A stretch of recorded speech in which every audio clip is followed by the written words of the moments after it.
dipersembahkan oleh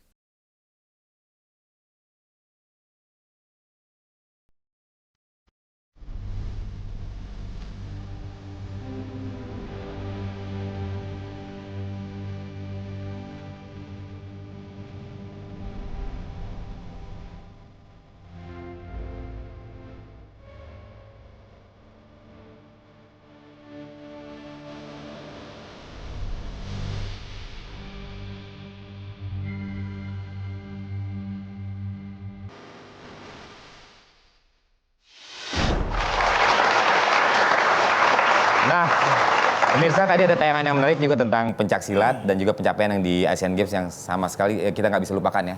Hebat, dan di sana juga ada dua tokoh bangsa yang berangkulan karena pencaksilat. Tentu itu bisa memberikan inspirasi bahwa siapapun pemimpinnya, Indonesia harus damai dan penuh cinta. Nah, berikutnya yang mungkin menarik, Pak Nano, kan ini di Asian Games berhasil. Lalu juga campaign yang dilakukan oleh teman-teman IKO dan lain-lainnya secara organik juga cukup berhasil memukau dunia. Kira-kira langkah apa lagi yang komprehensif yang harus kita lakukan agar pencaksilat ini bisa tampak bahwa ini adalah salah satu identitas bangsa kita juga, lalu juga secara kemajuannya juga akan lebih dahsyat lagi dari masa kini, masa saat ini.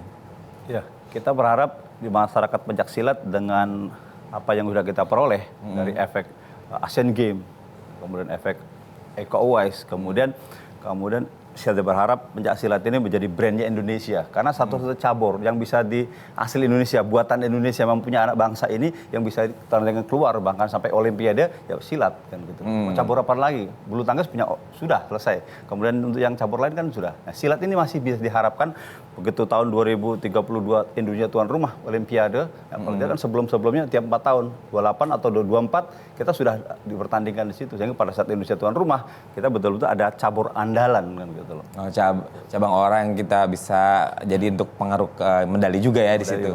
Kalau dari kemarin kan ada dari 16 itu 14 itu kita dapatkan. Kira-kira apa yang membuat kita begitu solid di situ? Apakah memang bangsa-bangsa yang lain belum terlalu menguasai atau? Kelebihannya karena kita sempat latihan sampai 3 tahun. Oh, itu beda dia kalau ya. Yang namanya kita mungkin TC itu paling lama tuh 3 bulan, 6 bulan tuh ya? Tahun paling yang paling panjang. Nah, ini untuk yang Asian Games kemarin itu betul-betul dapat kesempatan berlatih sampai 3 tahun berlatih. Berarti kalau TC seperti itu biasanya memang kan biasanya biayanya cukup banyak deh. Dengan panjang itu masalah kualitas, jadi ini harus juga disupport banget sama pemerintah ya. Dengan terukur demikian ternyata prestasinya juga luar biasa, dan cabang lain juga kalau misalnya selama itu mungkin bisa lebih kuat lagi ya. Bisa lebih kuat lagi. Makanya harapan kita dari orang masyarakat silat, kalau ini silat sudah sampai di sini, barangkali kita masih harus berbenah kemana aturan atau regulasinya kita tetap harus perbaiki supaya ini bisa diterima oleh semua bangsa-bangsa yang lain. Kemudian juga bagaimana support pemerintah tadi. Saya butuh sekarang betul-betul leadernya Menpora kemarin sudah bergerak, tolong ini dilanjutkan di 2019, siapapun nanti pemimpinnya, paling tidak silat harus sudah betul-betul jadi branding Indonesia yang bisa kita promosikan ke beberapa negara-negara lain supaya silat Olimpiade. Nah, mungkin kalau dari Iko, harapan untuk pencaksilat ke depan seperti apa? Kalau dilihat kemarin sih wah udah membanggakan, salah satu udah ikonik banget ya, Indonesia dia punya pencaksilat dan bela diri khas, ciri khas Indonesia itu pencaksilat.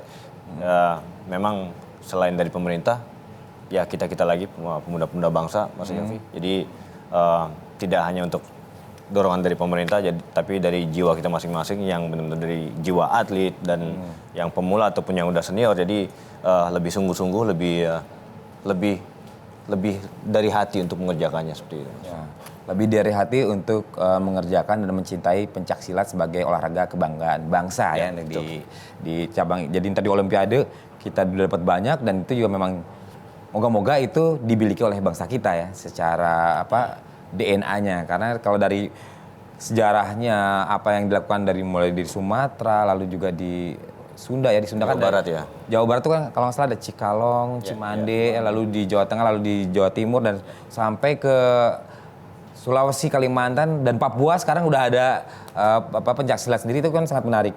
Kalau dari segi organisasinya sendiri, terakhir ya nih Pak Nano, IPSI sekarang seperti apa? Sudah seperti apa?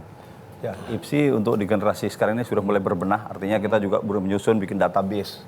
Kemudian kita punya atlet itu mulai atlet daerah sampai atlet nasional kita punya seperti itu. Kemudian wasit jurinya seperti itu, pelatih juga kita mulai data sedemikian rupa sehingga tidak ada yang kelewat. Siapapun yang terbaik kita bisa ikut sampai ke nasional. Gitu. Kalau dulu kan nggak, yang berkesempatan yang kota besar mungkin tanding atau main, tapi begitu yang daerah belum tentu. Sekarang tidak, kita sudah buka sedemikian rupa. Kompetisi di daerah kita perbanyak. Ternyata sekarang sudah bukan dari PB ada, masing-masing daerah itu menyelenggarakan sendiri-sendiri. Hanya tinggal kita sekarang dari pusat mengakomodir betul, agendanya itu dibikin betul. Setahun tuh berapa kali ke Jurnas, berapa kali festival, kemudian penataran pelatih, wasit juri, itu PR. Dan ini boleh ditata sedemikian rupa sehingga 2019 saya yakin efek dari Asian Games dan efek dari ECOWAS masih akan berjalan terus. Ya. Dan pemirsa, tadi adalah harapan baik dari Iko juga dari Mas Nano tentang perkembangan pencaksilat agar semakin dicintai, disayangi oleh kita sebagai anak bangsa. Akhirnya kita harus menutup Indonesia kali ini. Saya Yofi Widianto, juga Pak Nano dan Iko Uwais undur diri. Cinta budaya, cinta Indonesia.